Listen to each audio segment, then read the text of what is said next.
गरोदरपणामध्ये नक्की काय खावे याबद्दल महिलांच्या मनामध्ये द्विधा मनस्थिती असते.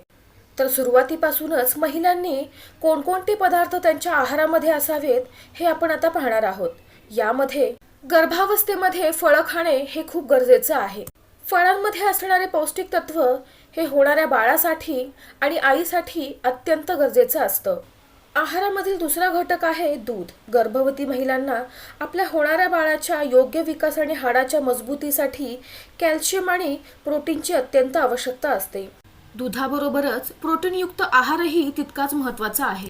प्रोटीन हे शिशूचा टिश्यू बनवण्यासाठी अत्यंत फायदेशीर ठरतात. गर्भावस्थेदरम्यान पालेभाजी आणि हिरव्या भाज्यांचा अधिक समावेश करावा. यामधून अधिक प्रमाणात गरोदर महिलांना पोषक तत्व मिळत असल्यामुळे या भाज्यांची निवड करावी. या सगळ्या घटकांबरोबरच आहारामध्ये योग्य पाण्याचं प्रमाण देखील